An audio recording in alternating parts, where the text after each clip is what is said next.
Selamat sore, teman-teman, kakak-kakak, adik-adik, bro, sis, tuan, puan, semua yang hadir dan mendengarkan acara kita sore ini. Selamat jumpa hari Jumat ini. Kita akan bercakap-cakap dan kita memperoleh tamu yang luar biasa untuk acara Kongko Virtual Intip Desa kali ini. Kali ini tamu kita jauh lebih istimewa dibandingkan sebelumnya. Kenapa? Karena yang hadir kali ini adalah saudara-saudara kita yang secara jarak dari Jakarta sini sangat jauh, tapi mereka memberi kita waktu, bersedia datang ke tempat di mana mereka bisa berkontak dengan kita, bercakap-cakap. Mereka adalah saudara-saudara kita dari Papua, dari sebuah desa yang cukup jauh, mereka menyebutnya kampung, jadi kita sebut saja kampung, bukan desa. Kampung Kaliki. Mereka turun ke Merauke, katakanlah turun atau datang ke Merauke, menempuh perjalanan jauh hanya untuk bisa bercakap-cakap dengan kita di sini. Di Merauke sana, sudah ada di ujung kita, di ujung ruangan ini, secara virtual ada Pak Albertus Mahuse, Ketua Adat di Kampung Kaliki. Beliau yang akan memandu kita atau mengenalkan seperti apa Kampung Kaliki, seperti apa kulturnya, seperti apa tradisinya, dan seperti apa yang sudah mereka lakukan selama ini. Lalu selain Pak Albertus, juga ada Pak Sefnat Kutubun. Sefnat Kutubun, maaf saya kacamata saya sudah harus diganti ini rupanya. Pak Sefnat Kutubun, pendeta dari Kampung Kaliki, dari gereja GKI Shalom di Kaliki. Kita akan ditemani oleh mereka berdua untuk bercerita tentang apa sih Kampung Kaliki dan cerita-cerita apa yang ada di balik kampung itu. Kemitraan berhubungan dengan Kampung Kaliki karena di kemitraan ada proyek atau program Desa Peduli Gambut. Dan Kampung Kaliki adalah salah satu desa di Papua yang memiliki gambut, yang kita kita dampingi lah, perkemitraan mendampingi mendampingi Kampung Kaliki untuk menangani atau merestorasi gambut. Tapi berbeda dengan keadaan di beberapa provinsi lain, gambut di Kampung Kaliki relatif masih lebih baik atau belum sangat rusak. Ini tapi kita bisa akan dengarkan cerita dari Pak Albertus dan Pak Sefnat tentang gambut di Kampung Kaliki.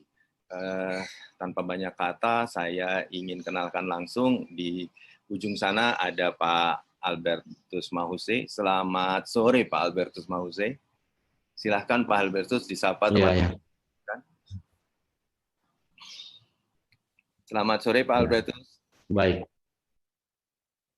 selamat malam. Kalau kita di Merauke di sini sudah malam. Sudah sangat malam di sana. Ya, kita berbeda 2 jam di Jakarta dan Papua. Ya. Terima kasih Pak Albertus untuk datang ke ruangan ini. Ya. Di sana sudah ada Pak Sefnat Matubun juga, Pak. Boleh Pak Sefnat beri salam kepada teman-teman yang mendengarkan. Pak Sefnat. Selamat malam. Sore Pak Sefnat. Selamat malam. Oh ya, selamat malam Pak Sefnat. Selamat malam. Terima kasih untuk hadir di ruangan kita, di ruangan Zoom virtual kita. Ya, saya kembali kepada Pak Albert ya Pak Sefnat. Ya, Pak Albert. Ya. Sebelum memulai bercakap-cakap yang lain, dari Merauke itu berapa jauh Pak Kampung Kaliki itu? Kalau boleh diceritakan. Ya, kalau dari Kaliki 4 jam. 4 jam? Iya, 4 jam. Dengan kendaraan roda 4 atau roda 2 atau ada kendaraan lain? roda 2. Kalau Roda pakai 2 roda 2 4 saja. jam. 4 jam. Ya. Saya belum pernah ke Kampung Kaliki.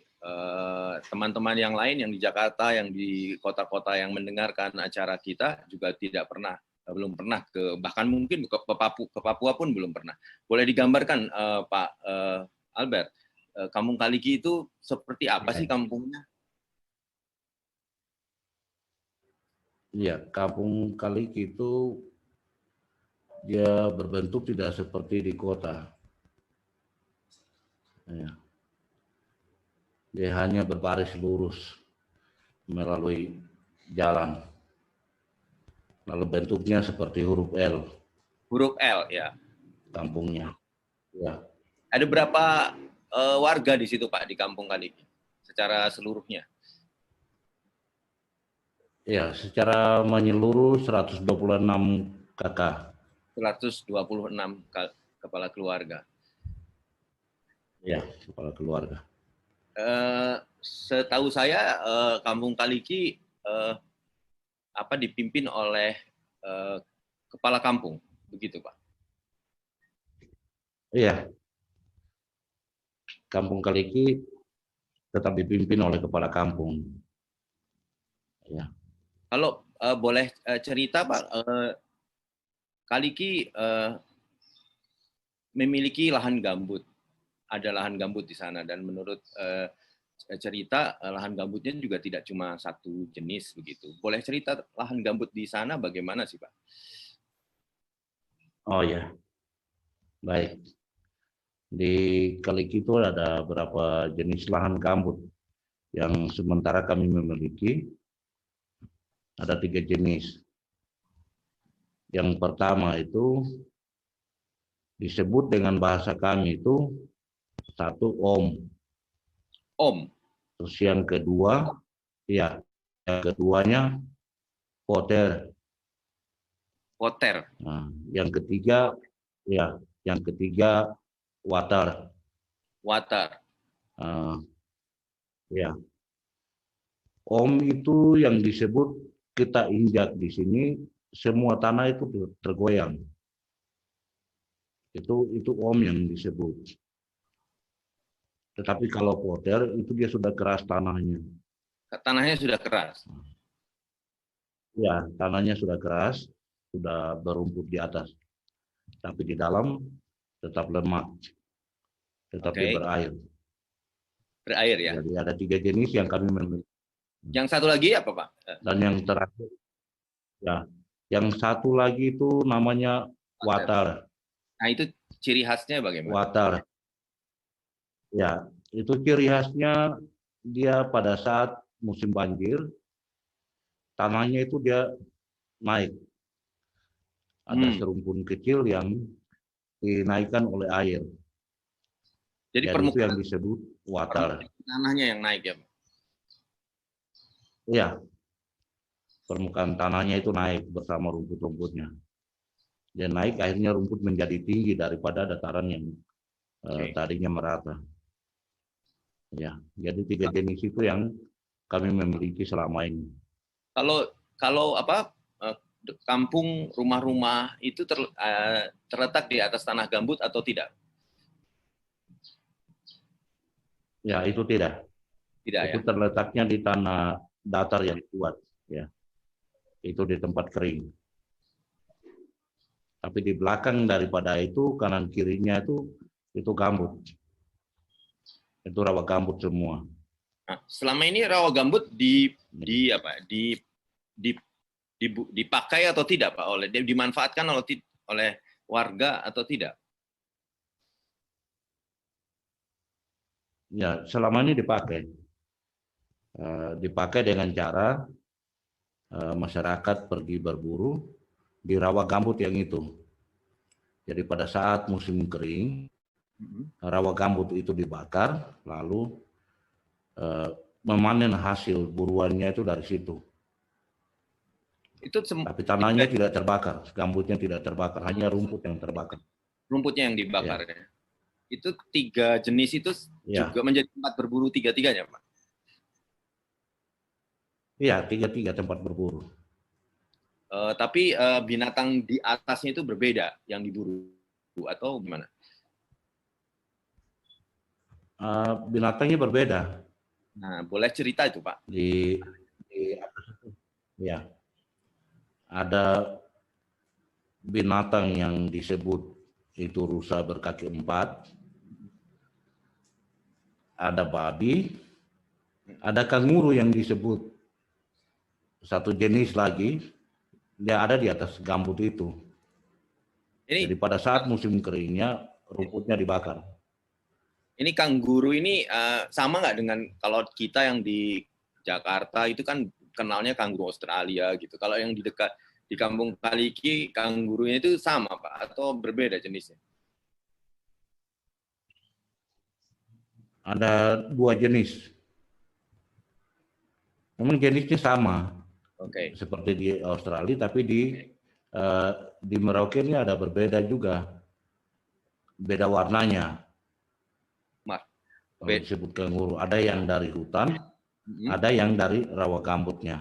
Nah, bedanya Yang apa, Pak? dari rawa gambut itu yang warnanya merah. Merah ya? Tapi kalau jenis, ya beda warnanya. Yang dari hutan itu warna hitam, sedangkan yang dari rawa gambut itu warnanya merah kuning-kuning sedikit. Kalau nama Ya, itu yang lokalnya disebut apa, Pak? kanguru yang 2 jenis. Nama di situ, nama Ya, warga Kampung Kaliki menyebut namanya kanguru itu apa, Pak? Ada nama oh kanguru. Ya ada. Itu apa, Pak? yang pertama itu yang sejenis warna merah itu namanya saham. Saham. Kemudian yang saham bukan perusahaan, tapi saham Ya, itu jenis binatang kalau kita di Merauke. ya, Pak. Kalau yang satu lagi? Kemudian yang satu lagi yang warna hitam yang dari hutan itu namanya waler. Walet. Ya itu sebutan walet pakai F. Walet. Ya, 2 jenis itu yang ada di Sampai kampung kita selama ini kita. Sampai hari ini masih jalan, Pak, perburuan saham dan walet itu? Iya, masih jalan, masih tetap. Karena itu merupakan suatu tradisi. Kalau kita tidak berburu ya kita tidak makan. Oke. Kalau kita berburu baru dapat makan dari hasil itu. Nah, saya ingin tahu, Pak, itu ada 3 jenis gambut. Ya. Nah, masing-masing berbeda karakternya lah, gambut-gambut itu. Nah, ada perbedaan cara berburu nggak, Pak, di masing-masing jenis gambut itu? Caranya? Oh, caranya. Ya, cara berburu itu tidak ada perbedaan lebih jauh daripada strategis yang dipakai oleh nenek moyang kita sampai dengan saat ini itu tidak jauh berbeda cara berburunya. Boleh diceritakan sedikit nggak, Pak? Karena caranya? Dulu orang tua kami itu memakai busur, berjalan berburu lalu menembak binatang itu mati untuk bawa pulang, digunakan untuk makan. Ya, tetapi kalau sekarang ada satu cara lagi yang dipakai, yang dibilang itu jerat, yang dipasang oleh masyarakat, ada jerat kakinya, ada jerat lehernya. Itu yang dipakai untuk cara berburu. Ada 2 jenis berburu yang dipakai.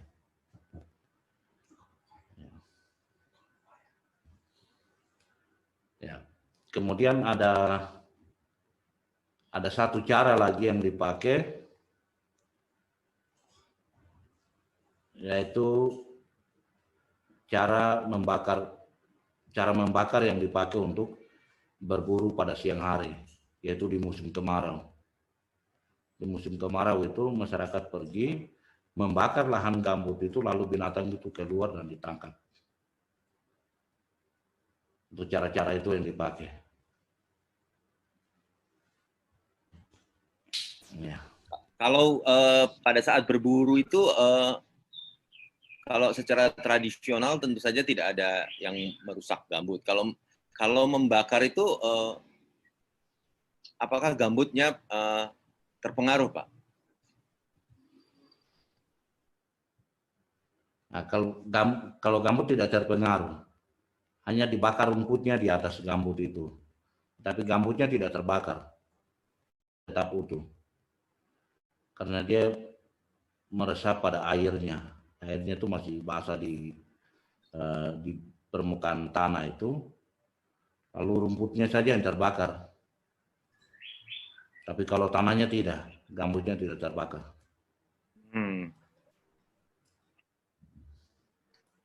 Kalau apa namanya, berburu itu biasanya katakanlah setiap hari dilakukan, atau ketika apa namanya, kebutuhan proteinnya atau ternak di mana di kampung berkurang, atau bagaimana, Pak? Saya bisa diceritakan nggak perburuannya itu tiap hari, ataukah setiap orang atau setiap keluarga berburu sendiri-sendiri, ataukah bersama-sama sebagai satu kelompok itu berburunya, atau bagaimana, Pak?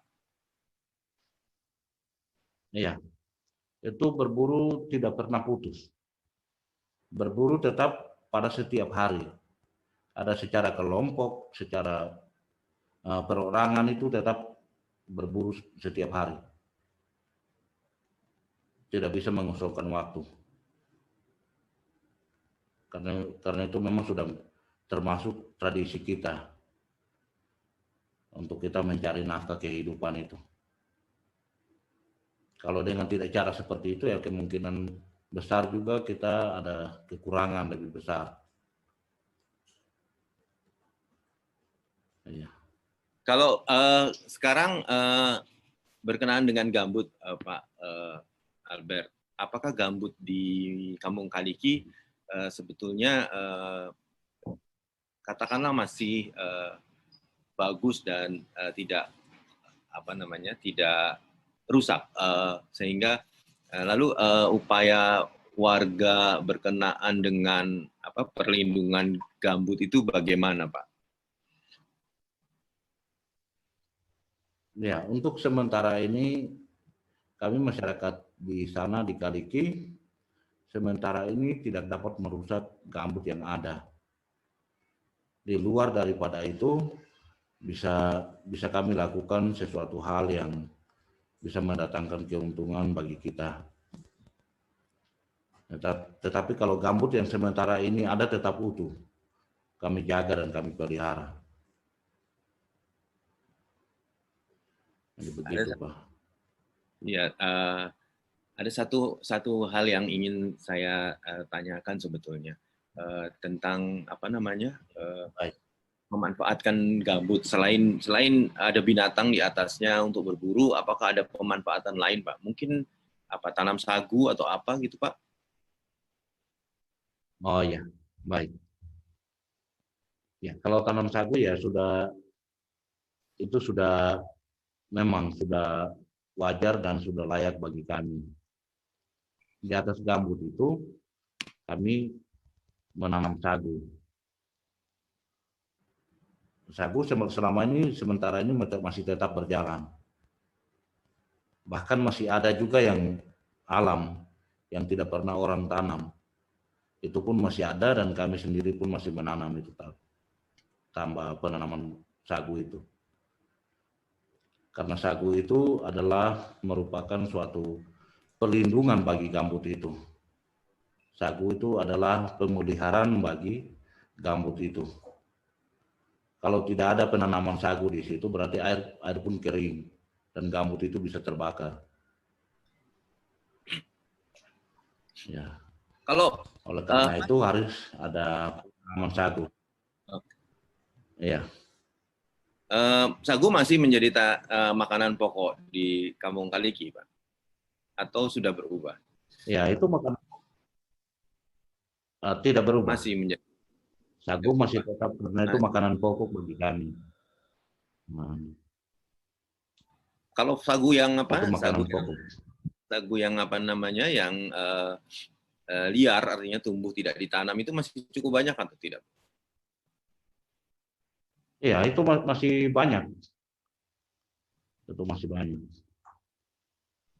Jadi masih itu kalau boleh digambarkan nggak Pak, kalau misalnya sagu itu tidak ditanam, artinya semua warga kampung boleh mengambilnya atau ada aturan-aturan adat tertentu siapa yang boleh mengambil, kapan boleh mengambil, bagaimana caranya itu ada tidak Pak?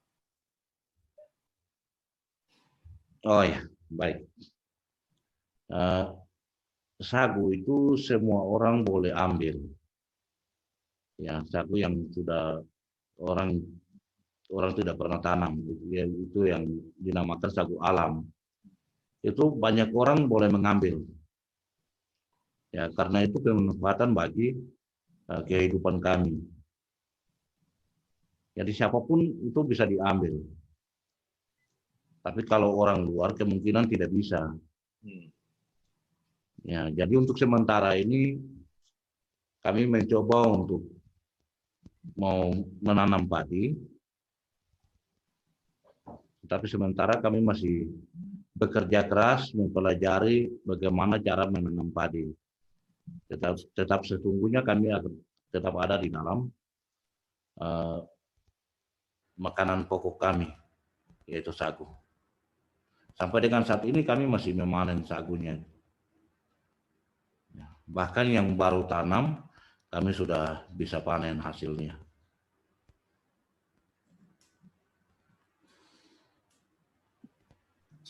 Kalau sagu itu apa namanya di luar yang tumbuh liar tanpa ditanam, ada berapa luas Pak tanaman warga sekarang gitu yang apa namanya yang menanam sagu, dan artinya kebun sagunya itu bisa diceritakan atau dicatat oleh Pak Albert berapa luas gitu?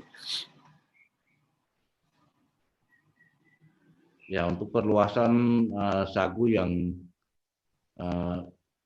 berasal alam itu kami tidak menghitung berapa luasnya, jarak dan panjangnya kami tidak menghitung. Karena itu masih terlalu banyak dan lebar panjang luasnya. Ya. Kemudian yang kami tanam ini kami tanam itu di sekitar kampung, di pinggiran kampung. Itu kami tanam. Luasnya itu kami tahu bahwa itu ya luasnya kita belum diukur dan belum dihitung. Berapa lebarnya, berapa luasnya itu belum dihitung. Hanya kami menanam. Kalau katakanlah kalau secara sederhana saya lupa menanyakan tadi, artinya kebutuhan makan, pangan dan kebutuhan sehari-hari warga Kampung Kaliki itu selain berburu dan sagu itu diperoleh dengan cara apa Pak? Kebutuhan lain?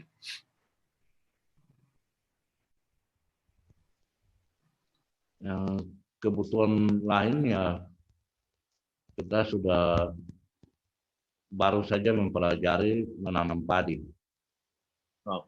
Ya, di luar dari berburu, di luar dari sagu itu. Tahun kemarin ya kami panen padi yang cukup banyak yang bisa memuaskan masyarakat. Jadi untuk sementara ini kami punya sawah yang dicetak ada 200 hektar. 200 hektar ya? Ya, 200 hektar. Tapi belum memenuhi syarat. Percetakan itu belum memenuhi syarat. Belum memenuhinya ya. Karena apa Pak? Ya, belum memenuhinya itu artinya belum ada penampungan air, terus drainase yang diatur sehingga sawah itu bisa diatur oleh air itu sendiri. Tapi kalau sekarang hanya dicetak saja begitu, air tergenang lalu merusak padi-padi kami yang tahun kemarin kami rasakan itu. Karena drainasinya tidak ada.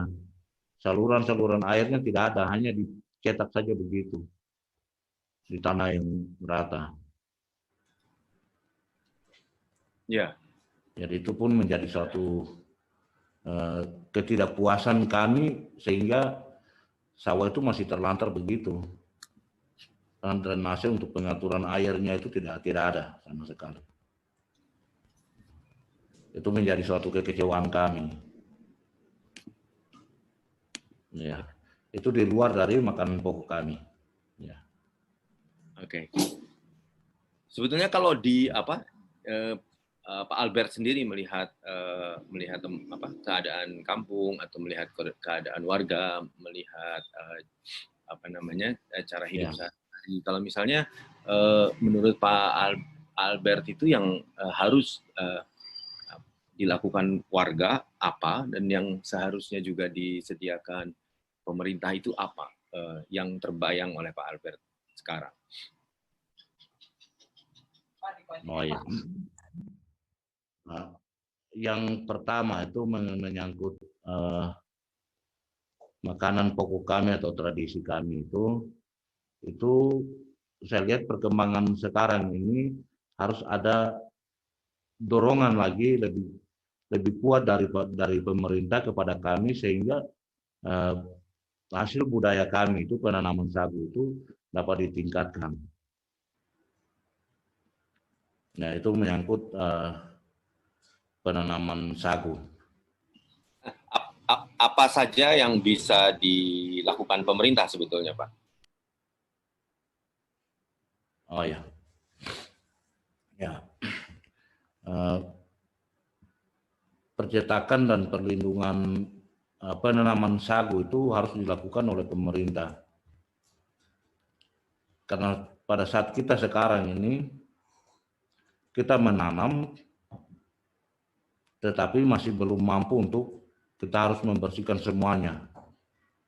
Akhirnya api datang masuk untuk membakar kami punya penanaman itu. Kami mau supaya pemerintah membantu kami dan mendorong kami membuat parit kecil-kecilan untuk melindungi penanaman sagu itu. Supaya ada tergenang airnya untuk pemeliharaan sagu itu. Ya. Tadi Bapak cerita sempat menyebut api yang membakar sagu. Api datang dari mana, Pak? Itu? Ya, api itu masyarakat yang bakar, kita sendiri bakar. Sementara jalannya kita bakar di luar atau di belakang rumah, dia keluar itu langsung dia merambat ke penanaman sagu itu. Jadi dengan tidak sangka-sangka kita membakar di sini, dia termakan di lahan sana, lahan penanaman sagu. Ya.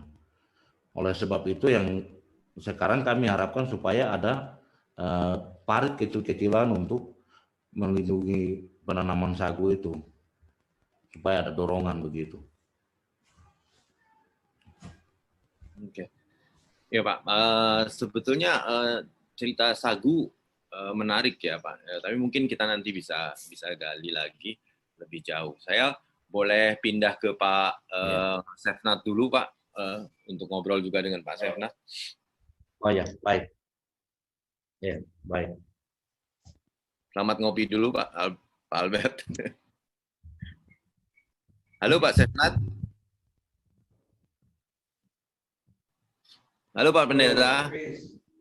Ya, saya melanjutkan lagi cerita-cerita dari Pak Albert ke Pak dengan Pak Sefnat ini. Pak Sefnat, Bapak di Kampung Kaliki sudah mulai kapan Pak? Sudah dari kapan, dan ceritanya dengan Kampung Kaliki bagaimana ini? Kalau boleh cerita. Ya, baru saja sekitar tahun 2006. 2006 sudah lama itu, 2006 Pak. 2006 saya. Ya, kalau kita orang Marini itu biasa itu baru. Karena jauh itu 9 dekat, jadi kalau lama itu juga baru. Baru. Silakan, Pak. Gimana ceritanya bisa sampai di Marin, bisa sampai di Kampung Kaliki, dan kemudian mengabdi di sana gitu. Iya. Saya juga tidak tahu rahasia Tuhan begitu. Ya, memang Tuhan punya rencana itu indah dan tidak bisa dimengerti oleh manusia. Kadang kita berpikir untuk dapat tempat yang paling bagus, tapi kita tidak tahu bahwa ada sekian banyak orang yang bergumul dengan kita mau bilang ini semacam tragedi kemanusiaan yang hampir menimpa mereka. Kalau kita tidak proteksi dari sekarang, maka bisa terjadi kemungkinan ke depan satu suku yang adalah anak-anak Tuhan, dia bisa terisolir dari dia punya negeri akibat itu. Dan oleh karena itu saya sering berpikir rencana Tuhan itu dia indah tanpa kita bisa pahami dan selami bagian itu. Jadi waktu dan tempat itu Tuhan sudah atur. Jadi ketika kita sampai pada tahapan itu, 2015 sempat saya pindah ke Jayapura. Dan saya coba hidup di sana, tapi Tuhan punya rencana dengan caranya kadang sakit, kadang pedis, dia harus bawa kembali untuk tetap hidup bersama dengan mereka. Dan mungkin karena sudah menyatu, jadi segala sesuatu yang mereka rasakan, air mata mereka, penderitaan mereka, Tuhan izinkan untuk kita orang harus rasakan sama-sama begitu. Mungkin dengan jalan ini kita bisa ketemu, saya bisa melihat Bung Kris seperti apa begitu. Saya juga bisa melihat Bung Porli seperti apa. Gitu. Mungkin kalau saya masih di Jayapura, saya rambut sudah panjang. Jadi rezeki saya juga berkenalan dengan Pak Sefna. Pak, kalau mungkin kalau Pak Albert sebagai orang dalam, orang yang berasal dari Kampung Kaliki, sulit bercerita tentang keistimewaan kampungnya atau tapi kalau mungkin Pak Sefna, Pak Pendeta bisa cerita apa yang istimewa Pak dari Kampung Kaliki ini yang bikin kita harus melihat kampung ini dengan cara yang berbeda barangkali daripada sekedar sebuah kampung biasa. Iya. Kalau mau bilang istimewa, itu Kaliki lebih dari istimewa. Sangat lebih dari istimewa, karena saya ketika bekerja di negeri ini, saya mengimani satu kata. Seorang tokoh gereja di tanah Papua, dia bilang siapa yang bekerja dengan jujur di atas tanah Papua, dia akan berjalan dari satu pendapatan heran ke pendapatan heran yang lain. Dan itulah keistimewaan Kaliki dan tidak akan pernah dimiliki oleh siapapun. Dan ketika Tuhan bilang, apa yang kau lakukan untuk orang yang paling hina ini, kau telah lakukan untuk saya. Gitu. Jadi untuk apa, dengan cara apa kita melakukan untuk Tuhan? Hanya kita bisa lakukan bagian yang paling kecil yang sebenarnya ini bagian yang dilupakan oleh banyak orang. Begitu. Jadi memang kalau bilang istimewa, Kaliki punya berkat yang luar biasa. Yang luar biasa untuk dibiarkan pergi dan berlalu.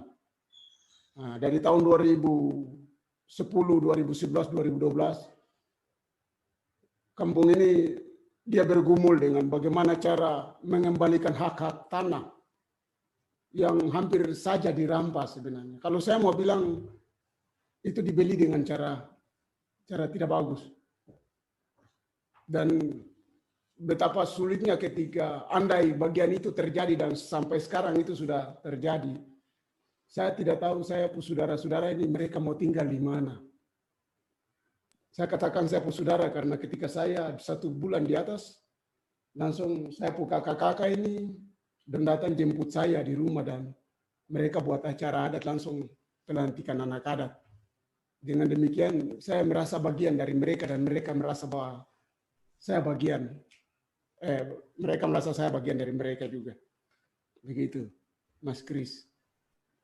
Kampung ini luar biasa. Tadi Pak, dan masih banyak pergumulan. Pak Pendeta.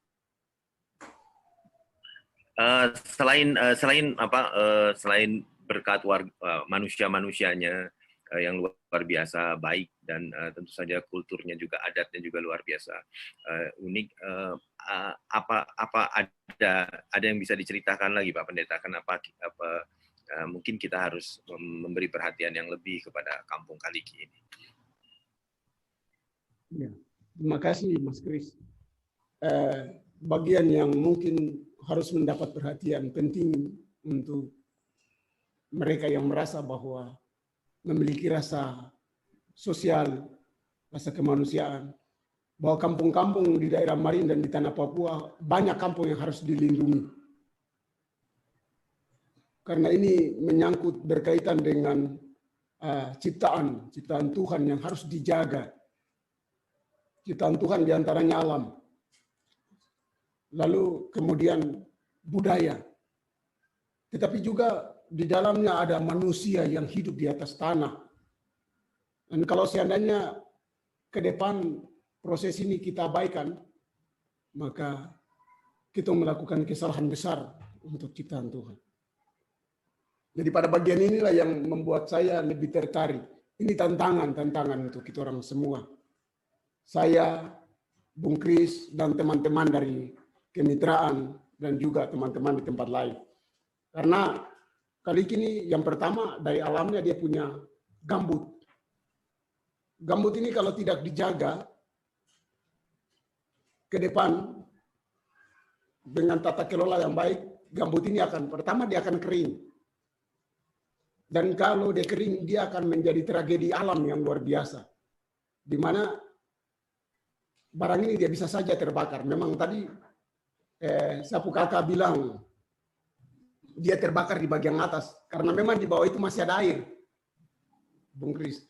Tapi kalau seandainya air ini terbuka, lalu dia keluar tanpa terbendung akibat percetakan lahan, sawah, dan sebagainya, ini dia bisa berakibat. Air ini dia akan menipis dan suatu saat kita akan lihat bahwa semua yang ada di situ habis, gitu. Habitat, lalu binatang, hewan, dan tumbuh-tumbuhan sekitar itu pasti habis. Itu yang pertama. Yang kedua, menyangkut alam yang harus dilindungi.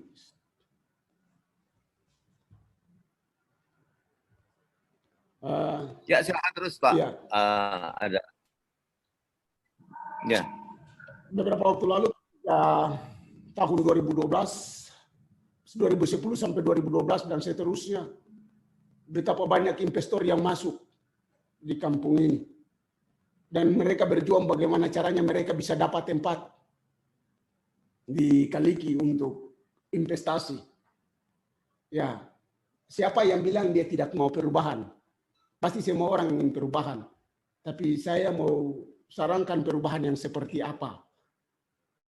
Apakah perubahan yang mendadak lalu berakibat kepada masyarakat itu, atau perubahan yang secara perlahan-lahan mengikuti kultur dan budaya dari masyarakat Kaliki itu sendiri, atau masyarakat-masyarakat yang diam di tanah itu? Karena ini menyangkut alam dan menyangkut mama mereka dalam tradisi yang harus dilindungi dan dijaga. Iya, mungkin seperti itu, Bung Kris. Dan juga kalau seandainya alam ini dia sudah rusak, dan ini dia akan berakibat juga kepada manusia, berdampak buruk kepada manusia, hewan, dan tumbuh-tumbuhan yang ada di sekitar situ. Lalu kalau seandainya investor dia memberikan atau menanam investasi yang besar dalam jangka panjang, lalu tanpa batas, ini kita tidak tahu ke depan ini kami orang Kaliki ini mau kemana. Mas Kris, saya minta maaf saya bilang kami karena saya terhitung dari mereka. Ya. Saya juga marga mahuse di antara mereka. Jadi kalau seandainya apa yang mereka rasakan pasti saya rasakan. Air mata mereka juga pasti saya rasakan itu. Jadi ketika persoalan ini belum selesai, saya mau tinggalkan negeri ini, saya rasa itu beban yang paling berat. Dan saya percaya bahwa waktunya nanti Tuhan akan tanya tanggung jawab dari kami semua yang tahu bahwa ada persoalan kenapa ditinggalkan begitu. Kak, jadi persoalan paling utama adalah hubungan dengan mereka yang datang dari luar dan mencoba mengubah tanah di sekitar atau tanah di Kampung Kaliki itu. Kalau saya tapi tadi juga Pak Pendeta mengatakan soal gambut, bahwa gambut juga mengalami ancaman di Kampung Kaliki. Yang paling mengancam gambut itu sebetulnya apa, Pak Pendeta? Kalau yang di Kampung Kaliki? Iya, kalau di Kampung Kaliki yang mengancam gambut itu akibat perluasan. Ya, ini kita tidak bisa salahkan pemerintah ya. Memang mungkin pemerintah berpikir baik menurut pandangan mata pemerintah. Tapi baik di sana belum tentu baik di sini. Saya orang tua yang sudah meninggal, beliau bilang bijak di sana atau bijaksana belum tentu bijak di sini begitu. Jadi bagian ini kita harus posisikan dia pada dua sisi yang berbeda, tapi harus disatukan. Supaya kalau pemerintah dia merasakan senang, masyarakat juga merasakan solusi dari senang itu apa begitu. Kalau seandainya buka lahan besar untuk areal persawahan, tetapi kita juga harus berpikir akibat areal persawahan ini air di sekitar lahan gambut itu akan semakin menipis, Mas Kris. Itu pasti. Karena di daerah tanah sekitaran Kaliki itu ada dua daerah trans besar. Yang pertama Saror dan yang kedua Kurik. Iya. Ini kalau seandainya air dari rawa gambut besar ini dia harus terkuras untuk pengairan, itu Mas Kris bisa pikirkan berapa lama gambut itu akan bertahan. Apalagi di Merauke ini kan kita cuma dapat 2 musim. Musim hujan, ini musim panas sekarang, kita nggak ada di musim panas. Lalu seandainya gambut semakin menipis, lalu air, kita punya kebiasaan berburu. Berburu itu harus membakar. Membakar supaya ada pucuk baru, bukan pucuk yang di jalan-jalan, Mas. Yeah. Pucuk baru yang tumbuh akibat bakaran itu orang bisa dapat binatang dengan gampang di situ. Bisa konsumsi keluarga, juga bisa dijual untuk mereka punya penambahan ekonomi. Lalu kalau sampai air itu semakin menipis, itu dia akan berakibat fatal. Itu berarti bahwa untuk apa ada BRG, Mas Kris? Ya. Kalau seandainya kami punya gambut itu. Ya kalau apa namanya? Kalau gambutnya rusak, tradisi berburunya juga bisa terancam, begitu Pak Pendeta. Benar. Karena hewan ada di sekitar situ dia butuh air yang di sekitar gambut itu dan tempat perlindungan yang lembab di sekitar gambut. Lalu seandainya kalau semakin menipis itu ancaman. Lalu kalau terbakar itu ancaman juga bukan saja untuk orang Kaliki, tapi juga semua orang yang ada di sekitar situ. Ya. Dampak pembakaran itu. Ya, Pak Pendeta, ada satu yang sebetulnya sempat diceritakan oleh kakak Forli yang ada di Merauke kepada saya, itu bahwa Pak Pendeta juga mencoba membangun tradisi atau kebiasaan baru gitu dengan memanfaatkan pekarangan untuk budidaya mungkin sayuran atau tumbuhan. Saya kurang tahu, kurang ingat, kurang detailnya, tetapi mungkin Pak Pendeta bisa memberi cerita itu. Kenapa dimulai itu oleh Pak Pendeta, kenapa akhirnya memilih cara itu, dan apakah itu memang benar-benar akhirnya bisa membantu saudara-saudara kita di Kampung Kaliki? Iya, kebetulan di waktu yang memang pada saat itu kita harus bergerak seperti itu, maka kita coba untuk mencari alternatif ekonomi baru. Coba buka pekarangan-pekarangan. Saya buka laki-laki ini juga dia buka di pekarangan dan coba tanam sayur, terus singkong dan yang bisa dimakan, dikonsumsi untuk kebutuhan. Lalu kalau misal ada kelebihan, kita bisa jual. Tapi ya kita ada di kampung dengan areal yang kita mau bawa keluar barang juga susah. Ini juga persoalan, Mas Kris. Sebenarnya kami orang Kaliki juga ingin. Orang bilang kita orang malas, saya bilang tidak. Kami tidak malas. Tapi yang membuat kami malas, adalah sarana yang harus kami tempuh. Misalkan ada jalan yang baik saja, pasti orang Kaliki ingin tanam. Dengan tanam, mereka akan bawa barang itu ke Kurit. Jadi saya coba bagian ini. Bagian ini kita membuka lahan pekarangan untuk ekonomi keluarga, ekonomi alternatif. Mulai dengan cara itu kita bisa. Mulai kapan itu Pak Pendeta? Dimulai apa? Percoba. Saya mulai bulan Maret. Tahun lalu atau kebetulan pas tahun ini? Tahun ini. Tahun ini, oke. Pas dengan COVID tuh. Ya, betul. Pas COVID jadi kita bikin sudah. Jadi ini momennya ini juga memacu kita orang, saya saudara-saudara di kampung untuk kita juga buka. Akhirnya dari pekarangan rumah kami dia sudah menyebar. Kami bagi-bagi bibit yang kebetulan ada, bagi ke sana akhirnya sekarang hampir semua pekarangan sudah ditanam. Tapi cuma sekarang ini lagi musim panas. Ya. Kita kesulitan air juga. Kita tanam juga, saya sudah kemarin coba buat ini untuk kol, tapi karena panas kol mati semua. Jadi tapi mudah-mudahan tidak menyerah ya, dicoba lagi nanti pada musim. Pasti kami coba. Ini luar biasa. Kalau yang sudah hasil apa ya? Maksudnya yang sudah kol mati, tapi yang mungkin yang tumbuh terus dan ada yang kami sudah panen, ada sawi, ada kacang panjang, ada jagung, ada pare. Tapi yang masih sekarang yang masih hidup di situ ada singkong, keladi, sudah. Petatas yang bisa membantu selain sagu. Sagu pasti ya. Sagu itu memang kami orang Mahusi punya totem. Jadi itu tidak bisa terlepas dari kami punya kehidupan. Mau makan apapun tetapi sagu harus ada. Jadi tidak bisa lepas. Itu sagu itu barang berharga untuk kami, Mas Kris. Ya. Jadi itu yang kami sudah nikmati. Kami coba tanam kelapa lalu dia sudah ya lumayan besar dan mudah-mudahan ke depan ada hal baru lagi yang tong buat untuk negeri ini. Kalau ini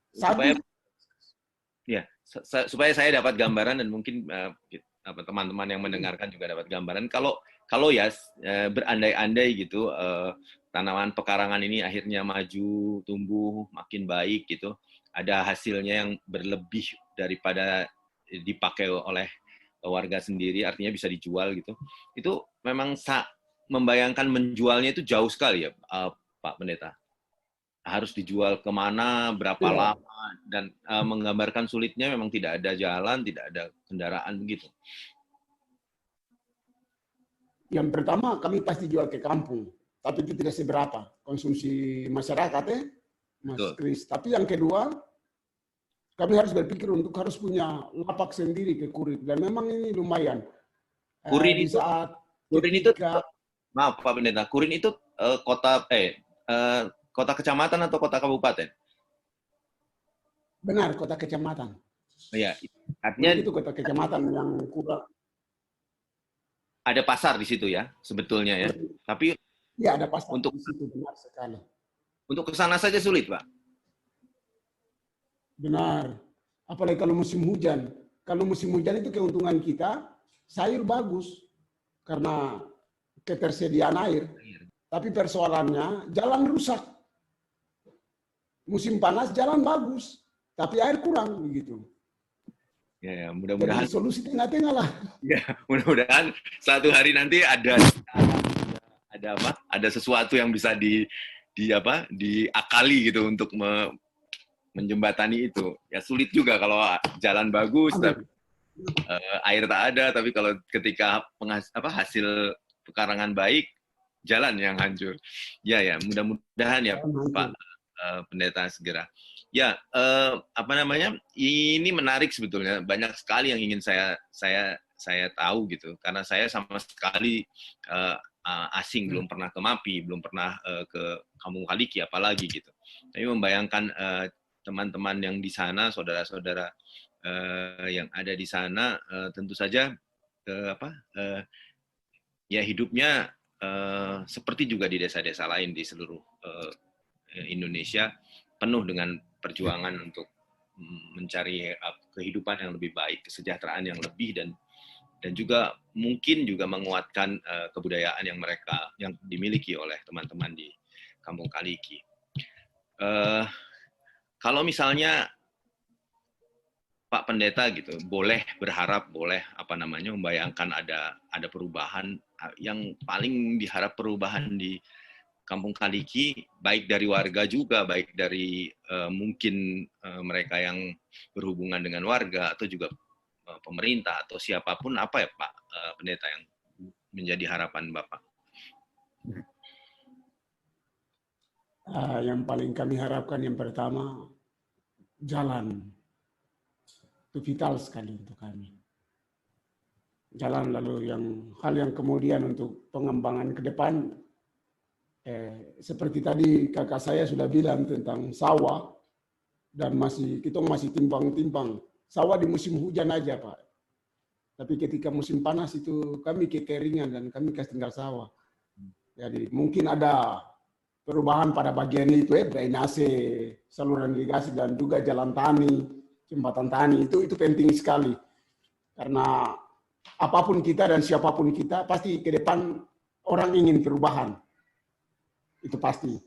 Tapi yang paling penting juga, andai pemerintah bisa akomodir apa yang disampaikan oleh kakak laki-laki tadi, tentang galian-galian di sekitar lahan-lahan ini, supaya ada penanaman sagu baru lagi, Mas Kris.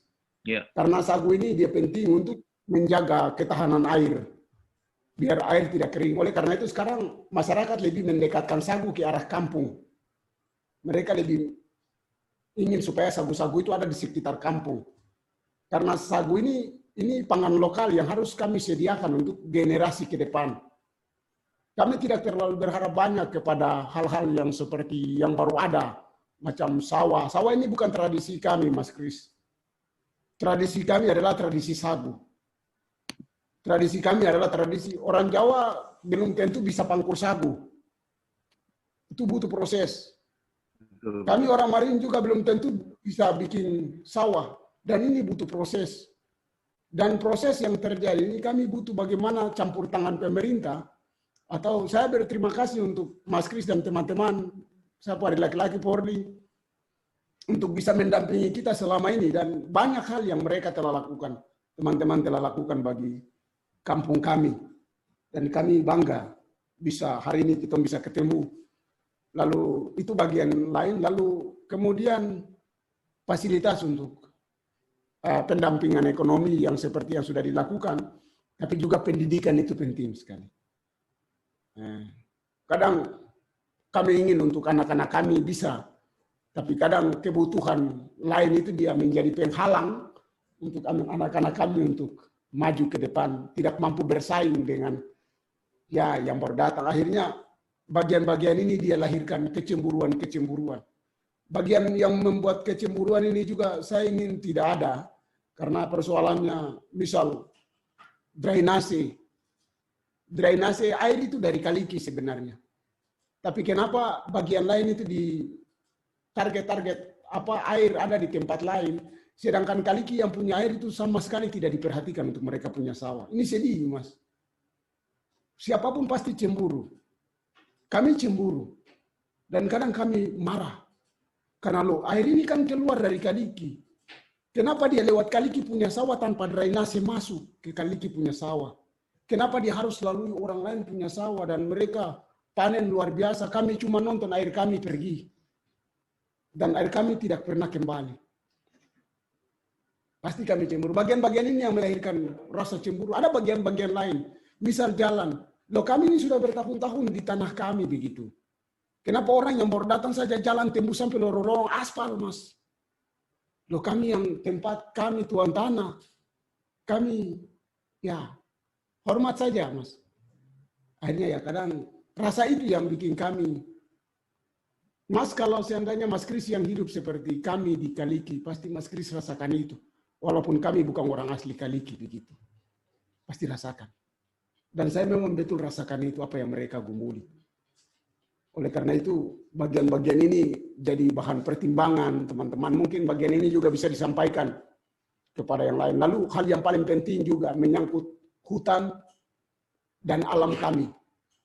Kalau seandainya ada investor yang masuk, saya minta tolong kepada teman-teman dari yayasan, dampingi kami, orang Kaliki, supaya hutan kami tidak rusak akibat ini.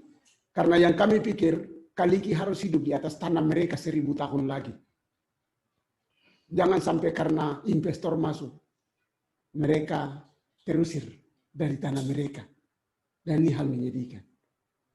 Satu jemaat, satu kampung yang 100% adalah suku asli,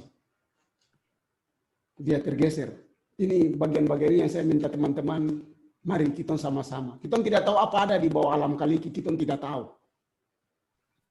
Kita tidak tahu apa makna dari balik segala sesuatu yang telah dikejar oleh semua investor sampai detik ini. Kami tidak tahu juga. Tapi saya percaya Tuhan punya cara untuk mempertemukan kami orang Kaliki dengan teman-teman dari yayasan yang punya hati juga untuk bisa sama-sama dengan kita orang untuk melihat bagian ini. Saya tahu saya sendiri tidak bisa. Tapi saya percaya ketika kita kerjasama baik, saya percaya kita bisa untuk selamatkan orang-orang Kaliki, orang-orang Marin, orang-orang Papua dari bagian-bagian yang paling sulit. Amin, amin. Itu permintaan kami. Ini bukan hari ini saya yang sampaikan, tapi ini ungkapan hati masyarakat Kaliki yang selama ini sudah terpendam lama. Begitu, Bang Kris. Ya, terima kasih. Kita sudah bisa ketemu. Pak Pendeta bisa menyuarakan apa yang selama ini mungkin menjadi unek-unek atau beban atau perasaan yang hendak dikatakan gitu. Mudah-mudahan ada yang mendengar ini, Pak. Mudah-mudahan kita semua bisa dengan bagian dan andilnya masing-masing bisa membantu saudara-saudara kita di Kampung Kaliki agar bisa menjadi tuan di tanahnya sendiri. Ya, saya boleh saya mau sampaikan. Oh, silakan. Minta maaf, panggal saja. Enggak apa-apa, silakan. Boleh, lama boleh. Jadi negeri ini dipenuhi dengan berkat. Ketika orang yang mau datang berbicara dengan jujur bagi negeri ini, Mas Kris percaya, sebelum maksud itu tersampai penuh, baru dikerjakan sedikit, pasti ada berkat yang akan mengiringi langkah itu. Itulah negeri Papua dan itulah tanah kami. Ya. Salam dari Kaliki. Ya, terima kasih Pak. Saya boleh kembali ke Pak Albert sedikit untuk sekaligus menutup nanti cerita. Pak Albert, masih ada Pak Albert di sana? Ketemu lagi Pak Albert. Siap. Saya ya tadi Pak Pendeta sudah mengatakan banyak hal, mungkin juga sudah menjadi wakil dari suara hatinya Pak Albert dan teman-teman di Kampung Kaliki. Tapi ada satu sedikit yang yang sangat menarik sekali dikatakan oleh Pak Pendeta bahwa Kampung Kaliki itu totemnya sagu. Mungkin salah satu dari kelompok adat di Kampung Kaliki totemnya adalah sagu, sehingga sagu selalu menjadi hal penting, bagian penting dan tidak akan hilang dari Kampung Kaliki. Nah, kalau ini mungkin saya tadi lupa karena tidak menggali soal ini. Sagu itu apakah benar-benar penting untuk Kampung Kaliki, Pak Albert, dan bagaimana cara warga menganggap sagu itu penting atau memberdayakan sagu itu bagaimana caranya? Ya, baik. Sagu itu, ini cerita sedikit mengenai kehidupan kami orang Marin pada awal mulanya. Ya, pada awal mulanya itu mereka tidak mempunyai sagu. Mereka hanya memakan dari buah-buah pohon. Dan buah-buah yang dihasilkan dari tanah. Kemudian setelah adat itu ada, Lalu sagu ini dibawakan, dan sagu ini dipersembahkan, kasih makan beberapa orang yang ada di situ. Mereka memuaskan sagu itu, sehingga pada saat ini juga kami tetap masih ada di dalam penghormatan. Sagu mula-mulanya leluhur memakan hasil buah pohon-pohonan dan hasil buah tanah.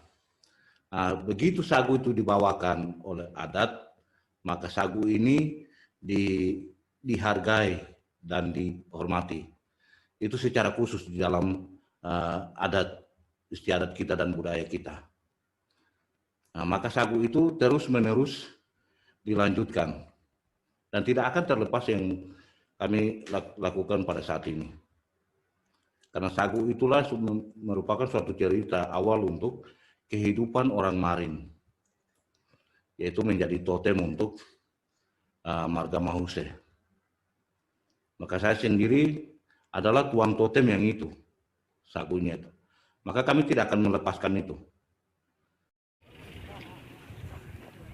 Karena sagu ada di daerah Marin, maka orang Marin bisa hidup.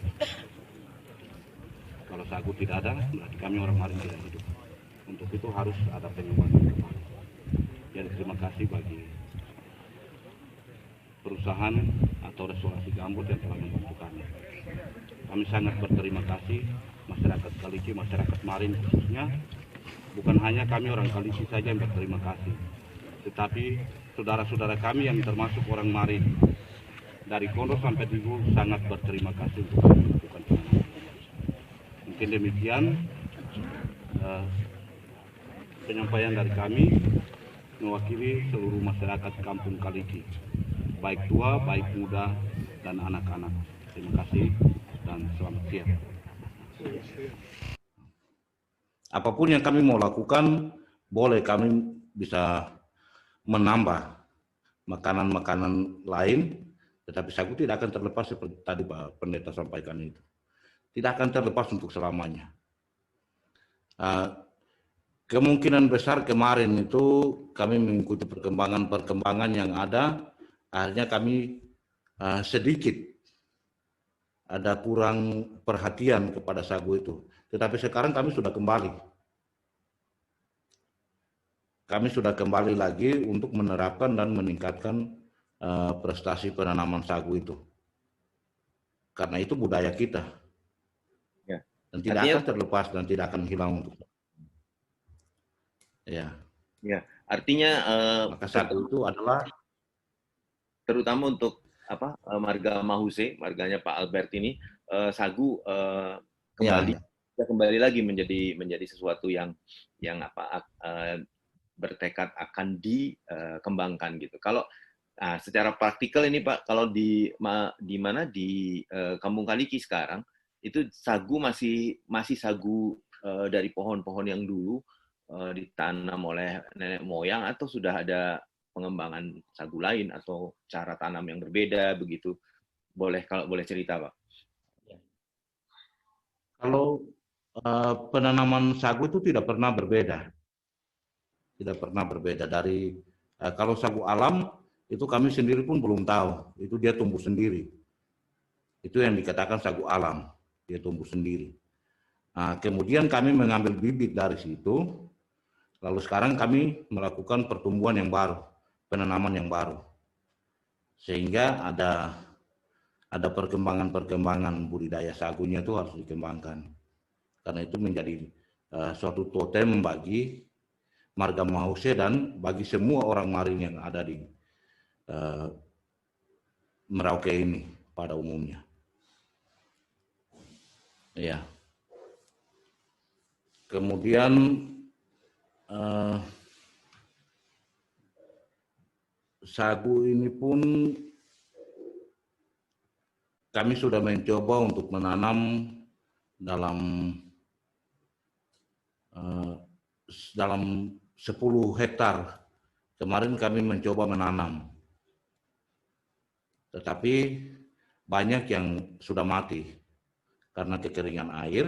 Itu yang tadi saya katakan disambung oleh Bapak saudara kita pendeta, itu yang tadi saya minta, supaya ada drainase-drainase kecil untuk pemeliharaan air, sehingga sagu itu bisa bertumbuh. Ya. Jadi kami tanam bukan pada saat waktunya, sudah lewat waktu, kami tanam sagu itu. Akhirnya datang panas, banyak yang mati. Tetapi ada beberapa marga yang kemarin kami tanam 10 hektar itu, yang sementara ini sudah direhabilitasi kembali. Dan pertumbuhannya bagus. Nah, dengan adanya itu, pertumbuhan mereka bekerja dengan tenaga dan swadayanya sendiri. Yang lain juga kami merasa kecewa. Kenapa marga lain punya harus ada, tetapi kami yang punya totem ini tidak punya. Maka itu tadi saya minta supaya ada dorongan-dorongan sedikit untuk kita memajukan itu secara bersama-sama. Kemungkinan besar 10 hektar itu masih tidak cukup. Ya. 10 hektar masih tidak cukup itu karena itu dilakukan penanaman di dalam kelompok. Tetapi penanaman secara pribadi kita masing-masing itu tetap ada, dia bertumbuh. Tetap kami pelihara. Ya. Ya.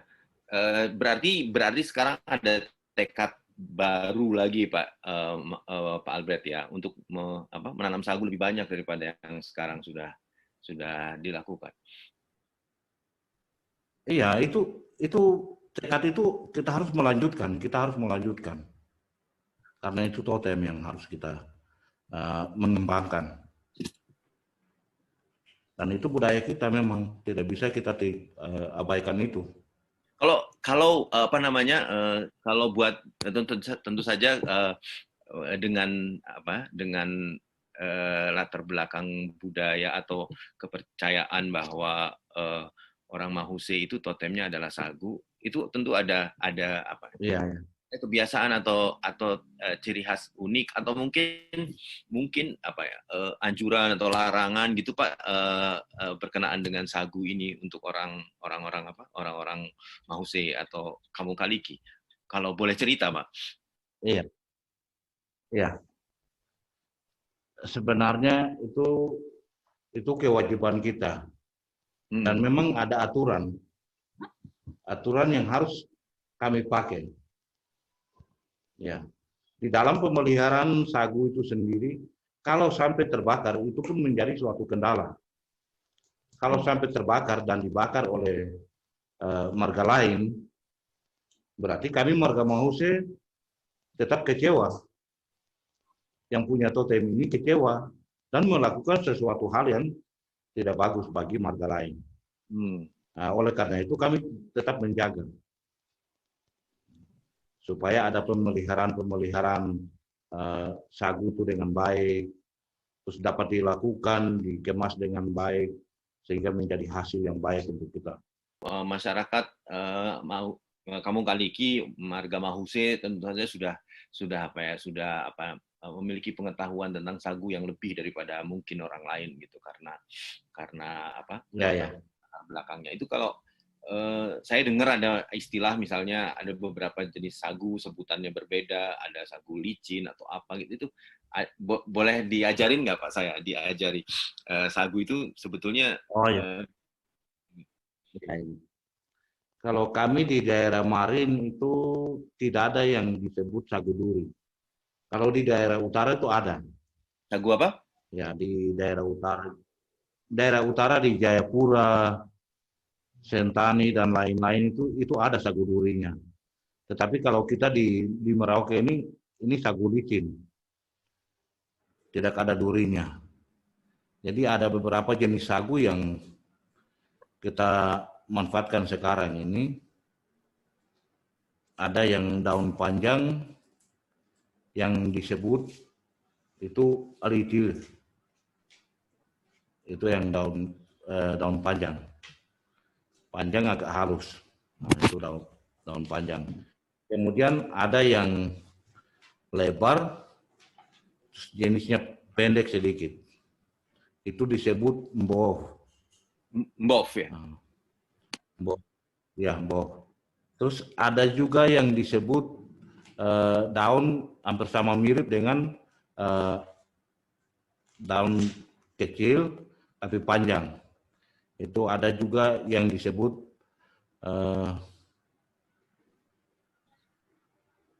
sabar saya lupa sedikit. Ada juga yang disebut itu tadda. Tadda.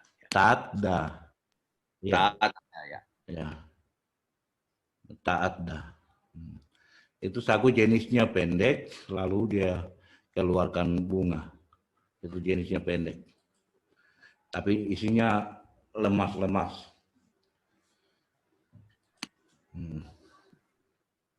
Kemudian ada beberapa jenis lagi yang sementara ini kita pakai. Berarti kita sagu memang tidak cuma satu jenis atau dua jenis, tapi banyak sekali ya ragamnya itu. Iya, banyak. Iya. Ada kalau kita lihat di sini kita hitung-hitung ada 7 jenis. 7 jenis sagu yang kita pelihara. 7 jenis. Tapi 7 jenis ini semua tidak pakai duri. Dia licin semua. Semua licin. Tidak seperti di utara. Sagu duri. Ya. Ya, tidak seperti di utara. Ya, seperti itu. Kalau ya ini kalau bisa diceritakan Pak, ada kalau warga Marga Mahuse di Kampung Kaliki punya ritual-ritual tertentu nggak Pak yang berkenaan dengan sagu? Iya, itu ada. Itu tetap harus ada. Ada ritual tersendiri yang harus dilakukan pada saat waktunya untuk kita menjalankan budaya kita, adat kita. Sagu itulah yang dipakai sebagai lambang untuk kita melaksanakan budaya itu.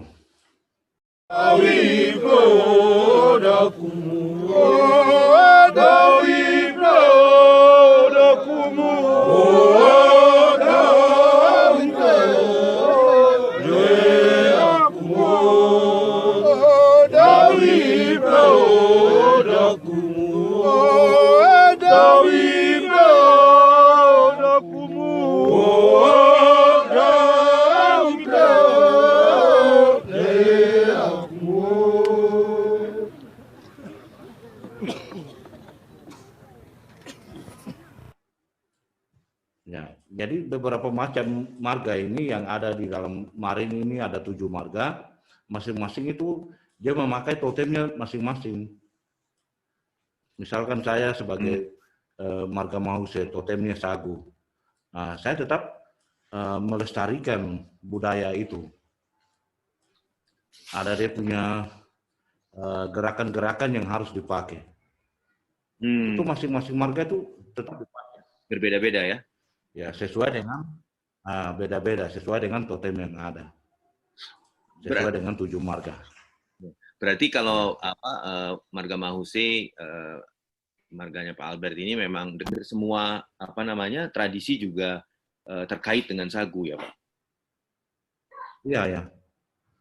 Semua tradisi itu tetap terkait dengan sagu. Itu tidak lari dari budaya kita yang ada. Sebagai orang Marin, itu sagu tetap menjadi totem yang unggul untuk budaya Marin. Jadi dalam 7 marga ini masing-masing mempunyai totem. Ya. Mungkin karena kita juga tidak boleh terlalu lama acaranya. Sebelum ditutup saya mungkin ingin sedikit Pak Albert berkenaan dengan sagu. Harapan Pak Albert itu agar Marga Mahuse khususnya atau suku Marin secara lebih luas itu sagunya masih bisa dipertahankan atau malah makin diperkaya atau dikembangkan. Itu harapannya Pak Albert dalam soal sagu ini apa Pak?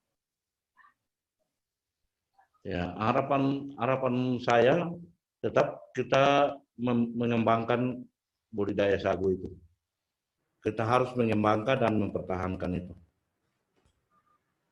Kalau kita melepaskan budidaya itu ya otomatis kita sudah hilang jejak. Kalau menurut budaya kita sebagai orang Marin mempunyai adat istiadat. Lalu kalau kita melepaskan budidaya sagu itu, berarti kita hilang jejak. Ya. Turun-temurun kita dia tidak akan melihat lagi apa perkembangan itu sagu. Apa totemnya kita. Untuk itu kami tidak akan melepaskan itu. Untuk selamanya tetap ada selama kami hidup di dunia ini. Ya, ya Pak. Itu, Pak. Terima kasih. Semoga sagu di Kampung Kaliki makin berkembang, makin tumbuh subur, makin bisa menjadi harapan dan pegangan bagi teman-teman dan saudara-saudara di Marga Mahuse khususnya dan suku Marin pada umumnya. Semoga ya Pak. Baik. Saya akan tutup Pak acaranya, tapi mungkin kalau ada 1-2 patah kata atau 1-2 harapan atau pesan Pak Albert pada pendengar, pada mereka yang mendengarkan acara ini, ya. Boleh Pak, ya. Silakan disampaikan.